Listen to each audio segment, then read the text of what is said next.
um, they report having like a spiritual awakening there. And by that, I don't mean anything religious. What I mean is like this consciousness that you are connected with everything else, that this interconnection or with higher self or with, something bigger than yourself that accompanies you every day. And there's a more appreciation for life. You feel like stronger. Okay, I can handle things. I can face the new things that are coming. And that's what what it's called post-traumatic growth. And I love it because there are so many pieces in there that then your life really gets transformed. You start understanding that you have a life purpose, that everything has more meaning. Like there's something, it's more significant what you're doing and how you're doing it.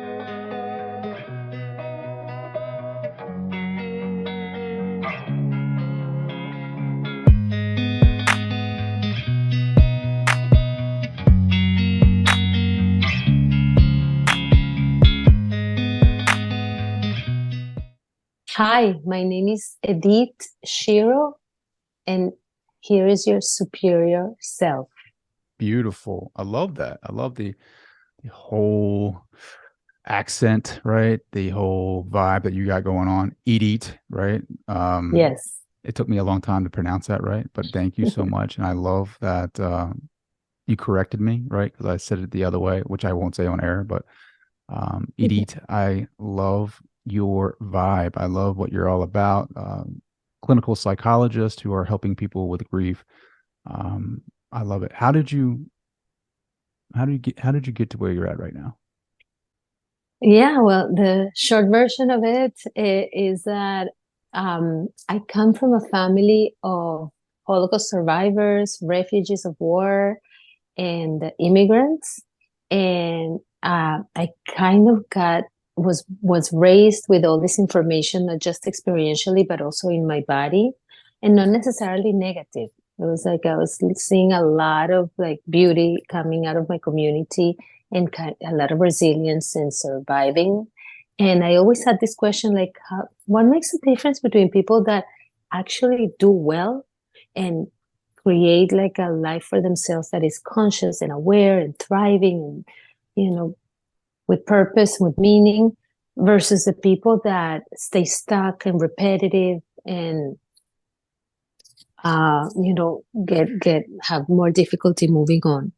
And that got me like becoming very curious about the human condition always. So I've always been into psychology, into the human behavior, into understanding the mind, spiritual beings, and the biological and genetics. So I've always been very curious about it. So I got me to try different things, go different places, work with very different populations. But always, I think my line of research was always like, what makes a difference between people that get it really, really bad? How do they get out of it? Like, what's the key ingredient? What really turns things around? What's the real difference?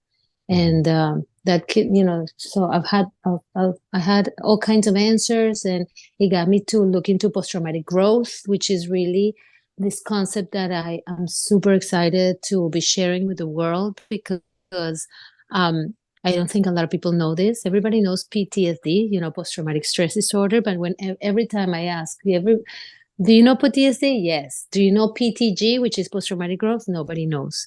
And for me, that's such a key ingredient in bringing hope into grief and bringing wisdom into trauma, in bringing a spiritual awakening into a mental breakdown.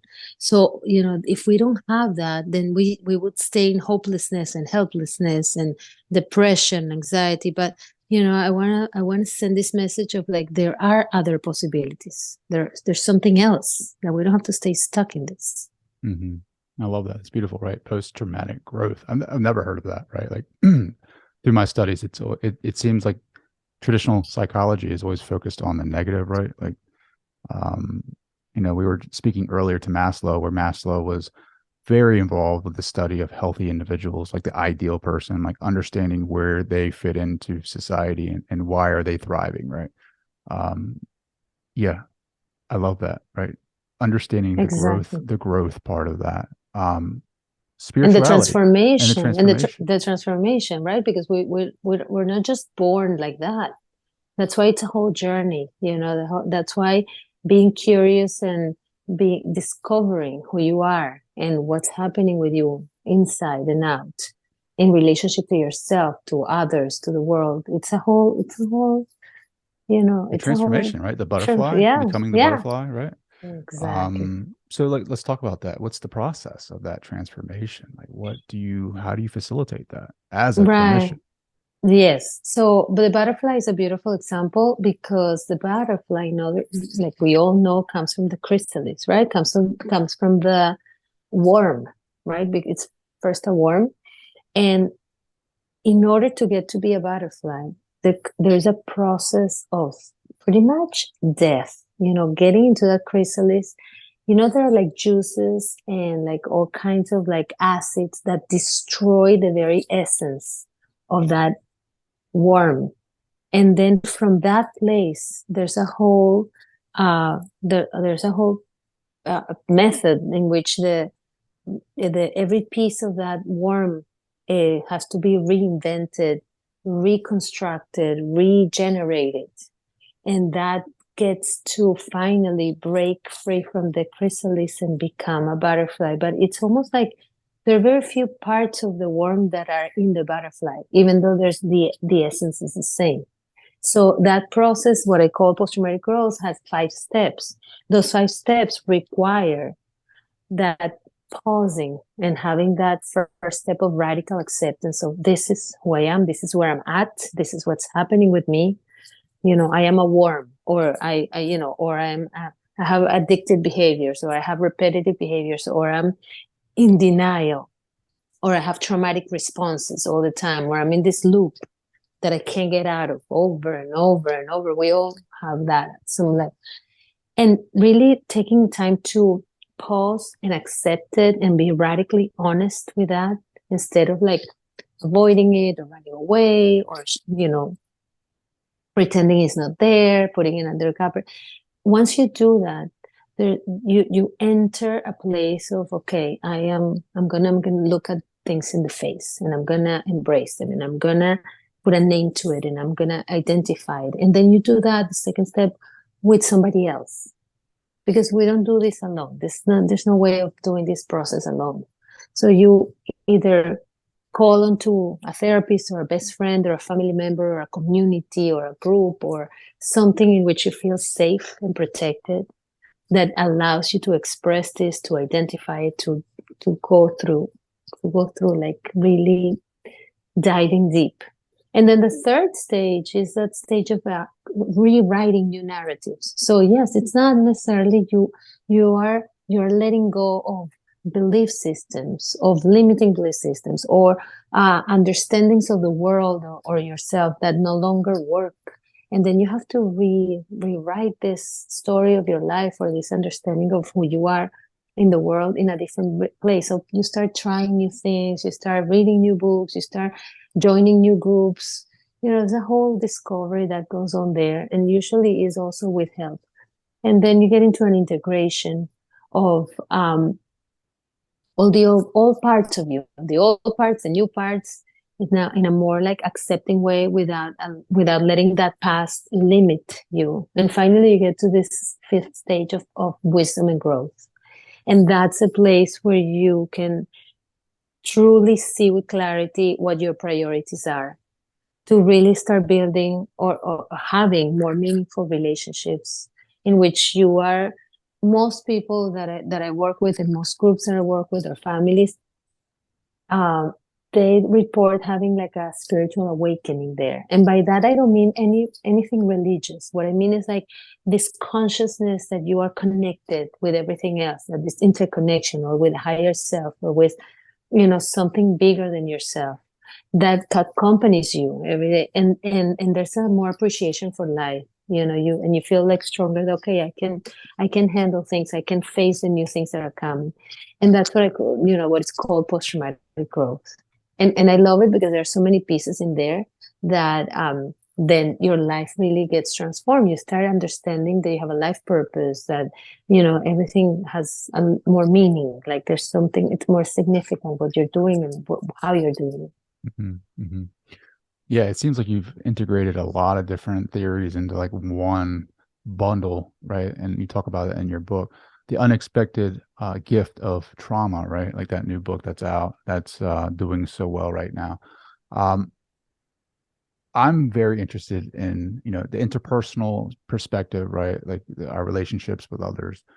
I feel like the work has to be done first, like the intra, like person, right? Like the intra, like going within and finding that who we truly are, and working, starting there first. And I feel like once you do that, once you do the work inwardly, then it just expresses outwardly naturally, right? Like then your relationships can improve, and you see this cascading effect in other areas of work, whether it's work or school or even your dating life, right? Like I feel like it all has possible, you know, positive effects when you do the work inwardly. What does that look like, right? Like you talk about spiritual awakenings, like when you do um, the work with individuals and they have these spiritual awakenings, like how do they describe those? You know, to say that we do the work inwardly, absolutely. I also think that this work is relational always. Even when we're doing the work inwardly, even when we're doing our journey within, we are always in relationship, because we are in relationship to ourselves, in relationship to others, and we live within a context. Like, so for me, at least the way I conceptualize and understand existence in some way is always in a systemic way. It's always very relational. I cannot imagine being in a vacuum or doing things in isolation. Even the culture that you come from, the identity that you have, the language that you use, the country where you live, the experiences that your ancestors have, that this all determines so the process that we're talking about, and what kind of experiences or tools you're going to have. So for example, if we're talking about certain Native American groups, right, how will they use this within process? They use psychedelics, some of them, right, like from years and years and years. Some other, so that for them, that's the natural way of going. For maybe for some of us in the Western is more psychoanalysis, and then people have been in psychoanalysis for 15-20 years, and that's how they do the journey. For some other groups is dancing or doing work within their body. So all of this takes us to a place in which we have to explore who we are in relationship to ourselves and to others. And I forgot what you asked me, the second part, because I wanted to clarify very importantly that this is relational no matter what. And then you ask, and then how do you see that spiritual awakening? Usually, people, the way that people say this, they say to me, Edith, you know what? These experiences that I've had with trauma that have taken me to the worst part, to the darkest places, or to the bottom of, to rock bottom, to hit rock bottom, are not something that I want. And this is, I don't wish this on anybody. And it's the most difficult thing in my life. But I would not change that for anything in the world, because that precise thing is what got me to where I am now. And people, at least in my office, my patients, and also when I work with communities, there's this opening, this cracking of awareness that maybe wasn't there before. And in some ways, like a breaking of the innocence, in some ways, like you no longer are so innocent. And I mean that in a very expanded meaning of the word. It's like the belief system that you had no longer works the same way, or people are not all good, or things don't really work the way that you grew up with. There's some break there that allows you to then expand and say, there's an awareness there. Like, this is what it is. I'm understanding something now, because of this crack, and this openness allows for more information to come in, and allows for more experiences to come in. And I think that's when people begin to talk about a spiritual awakening, because it's like everything is more interconnected. things are happening around them that have explanations maybe that are not just on one dimension. They're multidimensional. They're more complex. And I also think that the awareness of going through the process and healing and transforming comes with understanding that we're not alone and we don't do this alone. So when people see how interconnected we are in this healing process, or in general, there's an understanding like, okay, there's something else here. There's something else that is bigger. A lot of people, I think, start finding like a belief system that allows them to move forward as well, because they say, okay, what I had before was not enough. Maybe me going around and just working every day, or being high in a corporate world, or making money, or having a conventional marriage is not enough for me to overcome or to face the difficult things that I'm going through now. So new belief systems, new understandings of the world, more open and flexible, like this growing mindset, this flexible mindset, these are all things that help with the spiritual, somehow like a spiritual awareness, and everybody has their stage, not everybody gets to the peak experiences that Maslow talks about, although that's part of it. Sure. I mean, I haven't, right? I mean, I feel like I have a pretty solid practice, but I mean, peak experiences are, if you go off of someone else's experience, right? Like then you start trying to have that experience. So I think it's like very subjective, and it's like, don't listen to someone else's experience and try to have that. Like have your own. It could be a peak experience can be like, the way he describes it. I mean, it could be as simple as you walking down the street on a sidewalk and having a moment of like appreciation for the natural beauty of a tree, right, or a flower. Absolutely. Right. I mean, I was having that during the pandemic. I don't know if that happened to you, but during the pandemic, in my confinement, I had a chance to walk every day down in my neighborhood, which I didn't have a chance to do before that much. And I live near a canal when there's some beautiful nature. And I tell you, every day I was discovering a new gorgeous, beautiful flower. And I was like in love with every flower. Or I saw like a little fish jumping in, and I was like, it brought me to tears. And I was like, wow, these are things that are so meaningful in the moment, and I feel so full in the moment when I'm experiencing this. But it does require for you to pause and for you to feel that connection, I think. Well, what's the realization, right? Like you talk about the interconnection of everything, right? Like, and I'll get to my point in a little bit, but like when you have these realizations, when you have these moments, these small or large peak experiences that are subjective to you, like what is that realization, right? Like that we're interconnected, but what does that mean? Well, I tell you, for me, what it means, and what I've seen also in some of my patients, is that you come out of the boundaries of your body in some way, and there's an understanding of yours. I feel like I'm so much more expanded than just this this body that is functioning within me. It's like there's something that allows in that moment that allows me to feel one with the flower, or with the fish, or with nature. For me, nature helps me a lot. I mean, when I'm in nature, I feel that a lot. Let me tell you, I was doing, I don't know if you know El Camino de Santiago. It's a walking meditation in which people walk across Spain, all the way from France, for 3-4 weeks, depends how fast you walk, all the way to Santiago de Compostela. There's a beautiful town, a big church, and it's a whole meditative walk. Thousands and thousands of people do this every year. I've done this already, and I'm going to do it again next month. Super excited. And at some point, after walking every day, started 5 a.m, walking for 30 kilometers or more every single day. And sometimes with a lot of people, sometimes with nobody, sometimes by myself. And you go through all kinds of landscapes. By the third week, I was like in nature. I was looking at trees and looking at plants and looking at people. And I felt like I was a tree and a plant and a nature. And it's not like I wasn't hallucinating. It's just like this sense of oneness with the whole, crosses all of my bodily boundaries and my mental boundaries, and then you get to this other stage.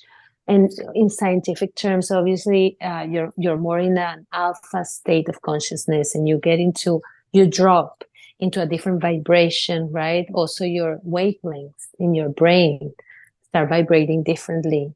It's like this in between, when you're not sleeping yet and you're not awake yet. It's that very, very subtle state. And that's where a lot of the transformation happens. That's when those moments of like those liminal moments of suspension, that's when the transformation really happens. I love your bracelets. I just noticed that. Well, one of them is from this pilgrimage, the Camino. Another one is from other pilgrimages to Peru and to India, other parts. Have you ever done like a medicine journey down there? I haven't, but I've assisted, and I've done other things. But yeah, no, I haven't fully. I've done other things. Okay. Like what? Like other psychedelics? No, No. no, I haven't really done psychedelics in the proper way and in this medicinal way. But I've been so embedded in the world, and I've worked with so many people that have gone through the process, and I do a lot of the integration when after people come. I refer people all the time to that, and come people that to me it's like I feel very close to it. I'm yet to do it, and I will. Well, do you have like Raymond Moody talks about a shared near-death experience, where like near-death experiencers, if you're in a room with someone who passes, like you'll have an experience, or you'll share that experience with them. Yes. Is it like that for plant medicine, where you're guiding somebody through a journey? Like, do you get pulled into that a little bit, or are you just in the energy, like, and you're feeling what they're feeling? I think it depends. It depends on the person, and depends how much you worked on yourself, and what is your training, and where are you at that moment. Depends. Mm-hmm. I think everybody lives it differently, and that's why I think it's important to have some knowledge and some training and some understanding. I don't think just anybody can just do that assisting or that integration without really knowing what they're doing. For me, everything has to do with intention. How do you enter that? And what kind of intention do you put into it when you are taking it, or when you're assisting, or when you're part of it? Is very, very important. And some people might be more. It's like when I'm doing my sessions. Some people ask me all the time, well, but you just went through this. The building collapse, for example, here in Miami, Surfside, that more than almost 100 people died. Like everybody was shaken, and I was part of it. I was in there with them every day for months. I still work with them a year and a half later, and some of them were people that I knew closely, that their families died or their children died. And they were like, okay, but Edith, how do you do this? I mean, don't you have feelings? And I'm like, of course I have feelings. And of course I've done this for 30 years. So I sit and I cry. Yes, of course I cry with them. And of course I'm having all these experiences with them. But because of me working on myself, I am my own instrument, right? I can use it in a way that it's beneficial for the person that I'm with. If I don't have that understanding or that training or that knowledge, and I dive into the experience with the other person, what am I doing? Yes, I'm joining them, but not from a place of facilitating, or from a place of guidance, or from a place of like holding space, which is really what I do. It's that holding space for transformation. Like a conduit almost, right? Grief. Yeah, I think it's so different. Like, I've never really experienced it at that level, like a very personal level. My wife recently has. She lost her brother, and she's grieving, and it's a whole different perspective for me, because this is the closest that I've ever been to it, right? I'm sorry to hear that. Yeah, I thank you. And it's in, I go to look for literature that would help her, right? But it's like, I'm so close to it that it's just like, it doesn't feel right for me to say things that I'm learning, right? Like, it just doesn't feel right. Because it's like, how do you help somebody who's grieving like that, right? Like how do you how do you help them like understand that it's okay, right? And then that it's, I mean, it's grieving. Do you grieve forever? Like, is there ever a stopping point? Mm. Thank you so much for asking those questions and for being curious about that, because most people, what they do is it's assuming what they think it's right for them or for the person that is grieving. So one of the things that I've seen in my experience is that when you want to help the other person, when you want to be there for your wife, sometimes you say all the wrong things. But like, for example, people say, "Oh, I can imagine. Yes, I imagine what that's like to lose your brother." No, you can't. Sorry, you can't, because you've never been through it. It's not your brother. You don't know what it's like. So when you tell the other person that you can imagine, you're invalidating their experience. Other people do it like, oh, yes, you lost your brother. Oh, yes, I lost my cat. I know. It's so sad. Yeah, I went through my grieving also with my cat. Really? Uh, no, it's a different experience. Like, you don't, the other person doesn't want you to compare or start, yes, my grandmother died and my grandfather died and then my neighbor died. So I know what you're talking about. No, you don't know what you're talking about. That's not the same. It's not that experience. Another thing that people say, I mean, I'm telling you things that I almost want to write a workbook, a manual of what not to say, Mm. because this happened over and over and over, and people do this kind of things a lot, and it comes from love. People, they don't know what to say. They are, and another typical thing, oh, this is gonna pass, don't worry, it's nothing, you're gonna be great, you're gonna forget about it. I don't know how helpful that is. And sometimes people that are grieving are finding that insulting, because who are you to tell me what's going to pass and what's not and when it's going to pass? And a lot of people respond to that from their own anxiety, their own needs, and their own preoccupation, right? So when we see somebody grieving, when we see somebody going through something very difficult, we react in ways that I don't want to deal with that. This is so painful. Let's move it quickly. Well, you're not gonna grieve for what? For months? Are you crazy? That's too much. Or for 6 months? No, that's a year. No. I mean, after a year, forget it. Or even better, let's get you antidepressants now, because crying is not, what are you going to cry for? You have to be happy, you have to appreciate life, and you're not allowed to cry.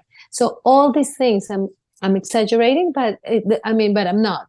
Unfortunately, this is what I hear a lot when a family member is in grief, and it's more about the family not being able to tolerate the grief uh, than the person really what they need. So first thing to do, and most important, is to sit with the person that is grieving and allow them to feel what they're feeling, giving them the space and the permission to feel the sadness, to feel the crying, to be silent, not to feel anything, maybe, to not want to talk about it, or the opposite, to want to talk about it all the time, or to keep bringing memories, or being stuck, or asking questions. So there are stages of grieving. I always recommend Elizabeth Kubler-Ross, who's the original writer of grief and the 5 stages of grief, which has been somewhat criticized because, sometimes it's linear. It's not a linear process. Some people don't experiencing it. And she talks about, she talks about denial. She talks about anger. She talks about bargaining. She talks about depression, and then acceptance. And I would say the 6th stage after that is finding meaning, which to me is this post-traumatic growth. It's like, yes, you go through all these stages of grief, but at the end of this process, something can shift in your life to understand life a little bit different, or to understand yourself different, or that there brings some new knowledge, or some new consciousness, awareness into life, into who you are. So these are all, how you're open to handle it. And grieving is for life, but it changes stages. The way that you grieve the first few months is not the way that you grieve 10 years. But, let's say, to tell your wife to forget about her brother, that's never going to happen, right? She's always going to remember him. But sometimes she'll remember him with sadness. Sometimes she'll remember him with happiness. Sometimes a good memory is going to come. Sometimes something will trigger that she's going to go back into the pain. Like these things are moving targets. It's not like a one way of doing it. And I think very, very important to have rituals also about how you remember the person, ceremonies and rituals, and understand, like giving space in your life for this. I love that. What, like when I show up, right, and I don't have to say anything, like what does that do for her? A lot of times it's exactly what she needs. Like giving her a hug or sitting right next to her, holding her hand is so much more than any word that was like, oh, don't worry, it's going to be fine and you'll get over it, and don't worry, and you have other family members. Oh, that's another one. Oh, but you have other members in your family. Please, I mean, okay, you lost your brother, but hey, you still have your whatever, your parents, or you still have somebody else in your family.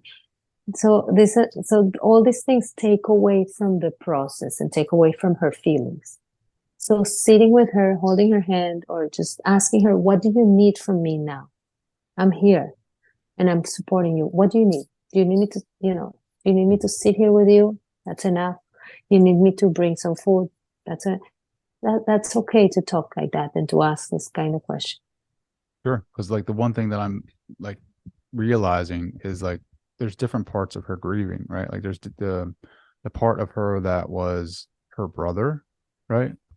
Being the sister who lost a brother, and then obviously the family member, and then the friend too, right? Like there's different parts of us that are grieving, right? Like I see her mother, and she's like grieving in a totally different perspective of like it's a mother grieving for her son. And so Very like different. very different. And it's really brought it like up close and personal for me. Like I never really knew what grief was. I've read about it, right? I've read about the theories and I read about like examples, but like until you actually experience it, like you don't know what that's like. And it can be tough, right? Because like to your point, we want to say something, like I want to be able to say something that's going to be meaningful in the moment that helps her, right? But that's just me trying to be helpful, like me just trying to take the pain away. But like, you got to feel the pain. Right. And you got to feel where she's at more than when you're at. It's not about, if you really want to be there for the other person, you want to be connected to their needs, not to yours at that moment, right? And it's okay also for us to recognize that we don't have to be the heroes and the rescuers and the ones that are going to take the pain away, because maybe you don't need to do that. You don't need to take the pain away. Maybe going through the pain is what's going to help her get to the other side. Sometimes taking the pain away, sometimes cutting and interrupting that process, it's worse, right? Because then that comes up later in a different form. Sometimes it comes in the form of chronic illnesses or more panic attacks or other kinds of anxieties and depressions that you don't want. So going through the pain and going through the process of grieving, I think it's essential and it's extremely important to allow it to happen, to let it happen. Also something to remember is that always grieve, again, it's relational. Nobody grieves alone and by itself. Like if the loss of your wife's brother affects circles of people, right? It affects the core family, it affects the extended family, affects the community that know him, affects his friends, it affects the people that he lives in, so it's like circles, and everybody is grieving in a different way. Sure. Going back to that interconnectedness, right? Like of how do you, when you go into these sessions with clients and you're talking about grief or trauma, like how do you as the facilitator, as the conduit for that healing, like how do you cleanse yourself of that energy, right? Yes. And for me, having a practice of taking care of myself and tuning my instrument is essential. I really truly believe that this is my body and myself is my own instrument, and I cannot play in this orchestra if the instrument is not in tune. So I'm constantly having my mentors and supervisors and my groups of people. I mean, not supervisor anymore. I used to, but yeah, but You're the always, I mean, supervisor people ask now, me, right? right, I'm the supervisor now. I'm taking, but I'm always learning from everybody that I supervise. So I love it. I love it. And I also, people ask me, okay, what, but you're a psychologist and you're in therapy? Of course I'm in therapy. I'm in therapy all my life. And I plan to be in therapy all my life. And I try all kinds of techniques and all kinds of approaches, because for me to use them or recommend it or refer my patients to somebody else, I try them first. I do not recommend or refer or anything before me trying it or understanding it or living it. So having groups of people, having meditation practice, having being in touch with nature, again, for me, being in touch with nature is extremely important. And the other thing that for me really helps and keeps me grounded is art and music. Hmm. And because art and music are connected to life and are connected to creativity and are connected to imagination, which is the exact opposite of death and of, staying stuck and of not moving. So movement, art, dancing, painting, playing an instrument, these are all things that counterbalance some of the Sure. work. Sure. Interconnectedness. I love that, right? Like, as much as I want to do the solo work, right? I just, I'm a lone wolf, right? Like, I am okay with being alone and really with my own thoughts and kind of dissecting those, maybe, or just my experience in meditation and kind of opening myself up for interpretation of that. But the more that I stand back, like, I had this kind of like I wouldn't say like a aha moment, but like just like world religions, how world religions has this invisible thread it's through them all, essentially. And I feel like that's the same with like peak experiences too, right? Like, people that have like these UFO experiences or near death experiences, out of body experiences, psychedelic experiences, everything, right? Like, there's an interconnectedness amongst all of that, where they have these experiences and these awareness, like expansion of like something higher, right? Like I don't know exactly what they're experiencing because I've never experienced that, but there's something to be said about the message, like the core message of them, right? Like, I feel like they come back changed, right? Like, because it's totally shaking them out of this sleep that we're in, of this illusion. However, I do like, and I think it's like, I think it's the universe kind of like saying, you know what, I got something for everybody, right? Like, to each their own, right? Like, Trey is very much into meditation. He's very much into out of body experiences and near death experiences and understanding those phenomena.